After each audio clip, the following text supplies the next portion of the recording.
What's going on, everyone, and welcome back. We are the Whiskey Watchers. I'm Dan. I'm Jake. And all the way back from Turkey Hill for a third time, it's Matt.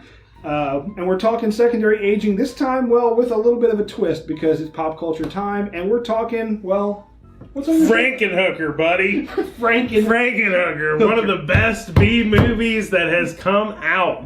The lack of blood for such a movie is insane. Zero blood. Exploding hookers, though, are there, so... 6 to 7 of them. Don't worry. And one hamster.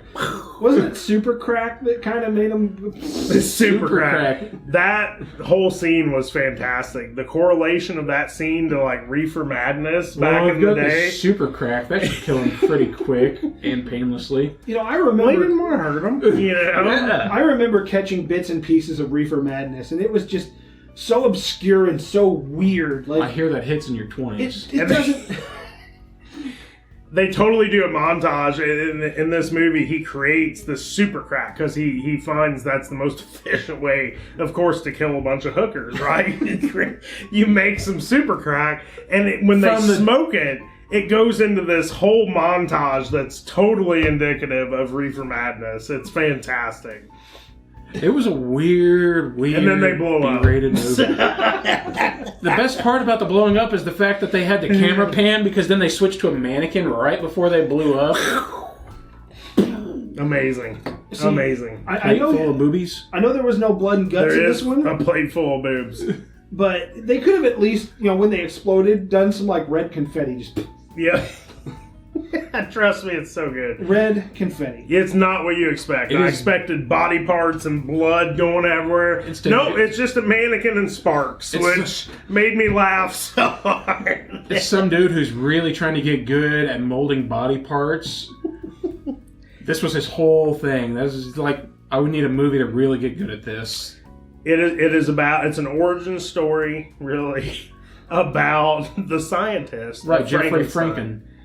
Exactly. You know, Frankenhooker, Jeffrey Franken, of course. That's true. So, it's okay. So I think this is a YouTube first. I just want to say this. It's a YouTube first that nobody has talked about Frankenhooker and whiskey at the same time. But there was an ad. I was going to say, we don't have any whiskey. And Dan, it is Centauri time because that is the one whiskey ad in this movie because Is it in there? It is in there. I've got the picture to prove it. It's on an ad in like Times Square, and it's Centauri Rye. You know they didn't have the licensing to film that. Oh, there's dude, no way that they did. Centauri Whiskey Rye, and then I have the second picture because it was blurry. It's the smoothest. That's fantastic. Speaking of Centauri Rye, well, I don't have Centauri, but it's Hibiki time. I got Hibiki time. It's Hibiki time. Here on YouTube, we are the Whiskey Watchers drinking Centauri Hibiki Japanese Harmony. That's fantastic. I did not know if we were going to be able to tie. And look, you were sitting here trying to figure this out, and this is the first thing I saw whenever he's going to look for this Frankenhooker. That's fantastic. So the drilling, by the way. That's actually how we get ideas for the new Master's Keep, if you didn't know that. You go to Jimmy and Eddie with a drill and you're like, yeah! Until they spit out something that's coherent. Yeah, no, it's not this one. That's a dumb idea. Let's try this. Let's go back here. Oh, God, I almost mixed up my water that was clearing out. Ooh, that wasn't bad. So it's worth noting, though, Centauri is in that movie, but this movie's 1990. Yeah. So that's very interesting. That had to be pretty young for Centauri to be so in there. If you know it is a green Centauri label and it says SR on the label. So I'm imagining it's a Centauri Rye. Interesting. Which I don't even know if they make that anymore, but it's kind of interesting. So I find it also funny that the ad came in Times Square. Yeah. And with this movie's just obviously low budget, how are they going to be able to afford not only a Centauri ad, but the time in Times Square to film this? So where the hookers actually were in 1990, right. Though, by the way. They had to go to where the hookers were. And this was... And it was without licenses, probably. This is the late 80s, too, because this movie was 1990. Right. So this has got to be an 89, 88 movie. And, I mean... Centauri has been in the U.S. for what? I researched it, like 10 years at this point? 10 years, that's interesting. I'm even the surprised fact that they got a billboard on Times Square. That's quite amazing, yeah. You can't even do that anymore since, like, what? I bet it was a lot cheaper in 1990. What's whiskey? That's the question in 1990. What's whiskey? Yeah, right. So, going off this secondary aging thing, you said you put your head against the wall, you beat it against it, gave yourself a lobotomy, and you found out how you could tie this into secondary aging. So how in the world can we tie blowing up hookers and secondary aging and whiskey? You know, I think that the Frankenstein story in general could be secondary because you never know what you're going to get. Those are a lot of secondary parts. When you throw it into the secondary parts, you never know what you're going to get. You know, sometimes you get a Frankenhooker. Yeah, a Frankenhooker that's going around. Got any money? You got any money? Want a Jeffrey, you got 5 minutes left. Sometimes you get your girlfriend back. And you know, at the very beginning, so just for people that don't know, his girlfriend is lawn-mowered. Yes, lawn-mowered by his robotic creation. And then he puts her in her parts in a Not even barrel. all of her parts. Some parts. Just her head has to go get more. Her head, a foot, and I think either a toe or a thumb or the important stuff, and the thumb. The important stuff. You know how it be.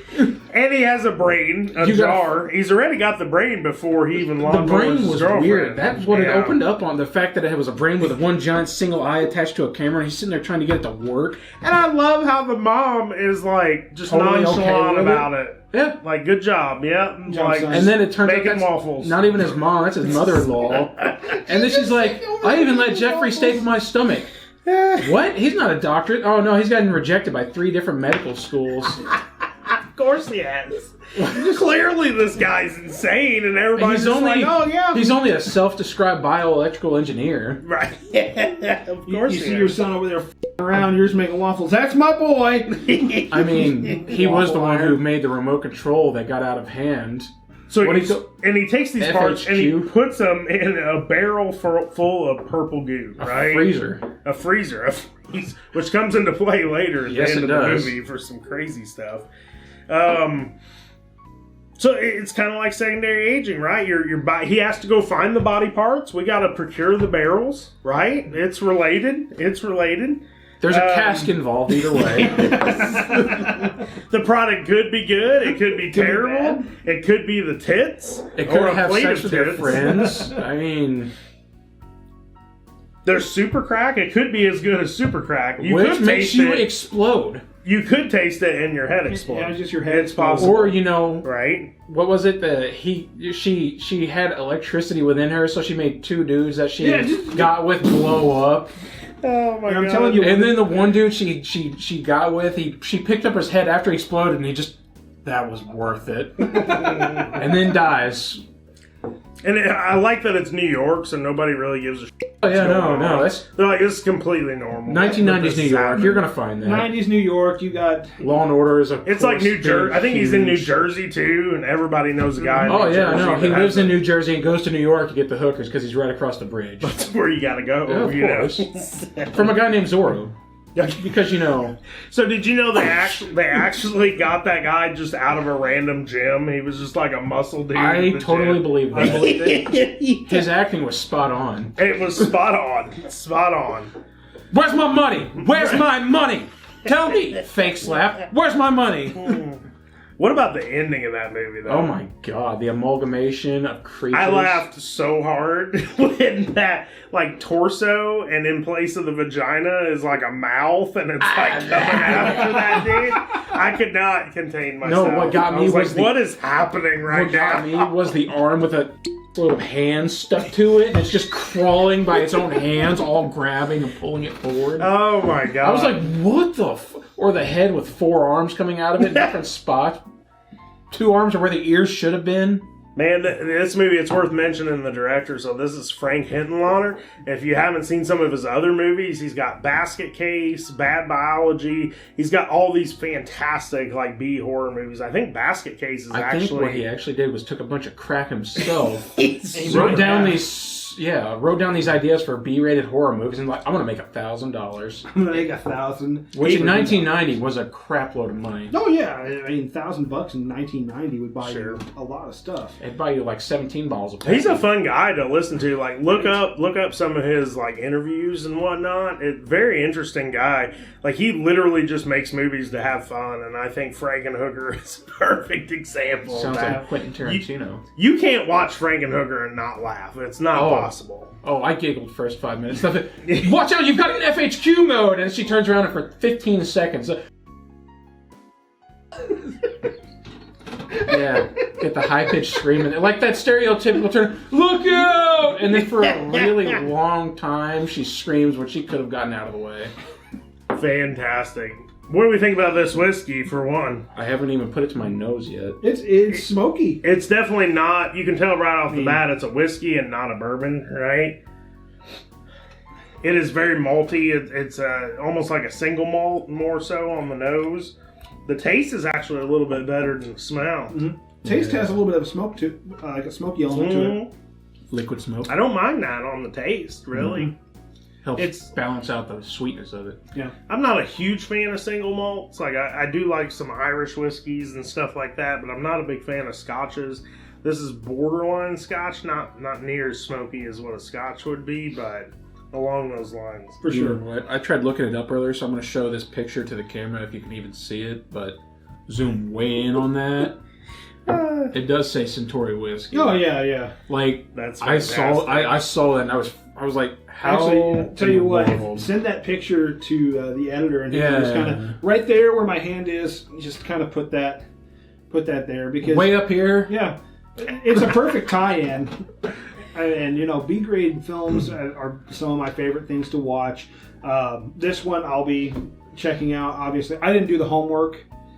I apologize. I wonder if they did what Elf did. But you're gonna so want to do this now. I'm watching it now. Like tonight, it's gonna happen. But one for you and one for you all out there. If you haven't seen The Guy with Secret Kung Fu, it is definitely worth a watch because nothing beats some random Japanese guys. Is this back in the era whenever they couldn't quite get the talking matched up? Yep, So it the talking's not matched up. The karate expect. sound effects sound like some guy in a sound booth going. Oh, like the old. They might as well have had the old Batman sound effects that pop up on screen. Pow! Yeah, and you know the end of the movie is something just straight out of like someone's high and just not right mind because the way they dispatch the way they dispatch the villain in the end of the movie. I'm not going to spoil it at all, but it's something special. So The Guy with Secret Kung Fu, Frankenhooker, B-grade movies in general. Guys, do you have anything else to add about Frankenhooker or secondary agent? I watch a lot of B movies with my wife. It's what we like to do. You have to go through a lot of crap to get to a good one, but every once in a while you run across a jewel, right? And I think Frankenhooker's one of those for sure. The faces she makes as she did a fantastic job. Oh actually. my god, she's want a date? Want a date? Honey? Super loud all the time. Where are you going? She just shoves people and punches them like as she's making these for sure on crack faces. It's fantastic. And if you want a different experience, I don't know if you guys know about Joe Bob Briggs and The Last Drive-In. Or like what he used to do was Monster Vision on TNT. This is how old I am. This is how old I am. So he has The Last Drive-In now, and he's hosted Frankenhooker twice. One of the few movies that he's actually hosted twice. Also, he goes to Rio. So there's driving there. It is absolutely fantastic, and I suggest if you want like a good host to go through it with you and watch it. Check that out. So you're like the B horror guy. Meanwhile, I'm over here like I like B comedies. If you've ever and if you're not convinced, so I'm going to do a little tribute to Joe Bob here. If you're not convinced, he has what's called the drive-in totals for every movie, and this is why you should watch it. So if you're not convinced, you will be after this. I'm going to run through these pretty quick. So in Frankenhooker, there is 14 dead bodies, 27 breasts. Exploding heads. I like how it's an odd number of breasts. Exploding heads. Exploding hookers. Exploding guinea pig. Hashtag breast cancer awareness. Spewing body parts. Brain in a jar, brain in a fish tank, drill through the head psychotherapy. These are the Let same that brain. sink in. There they are. Head slicing. Candlelight dinner with severed head with Beaujolais. Head slicing. The ending of... Girlfriend eating lawnmower. Gratuitous bunion filing. Gratuitous Swede. Gratuitous Lois laser. Heads roll, arms roll, legs roll, everything rolls. And such great lines from Zorro as my just blew up on me. Oh my god. Bill Murray said in 1990, if you see one movie this year, it should be Frankenhooker. Freaking watch it. Speaking of which, Watch it. Bill Murray is also the one who said it's Centauri time. There you go. Yeah, so- Perfect. Great tie-in. So, yeah, I'm gonna go watch it. So we just gotta go watch it. You're the guys. B-rated horror guy. I'm the B-rated comedy guy. There we You ever go. heard of Balls of Fury? I have. That is the single greatest movie that I've ever seen Christopher Walken in. He's got some good ones too. Oh Yeah. my god. But anyway, guys, we're gonna wrap this one up. Thank you all for joining us for B-Grade Horror Night with Matt pulls away to Wild Turkey Bourbon. It's been a blast. We can't wait to do it again. And Halloween's coming up. Yep, until we drink again, everyone, I'm Dan. I'm Jake.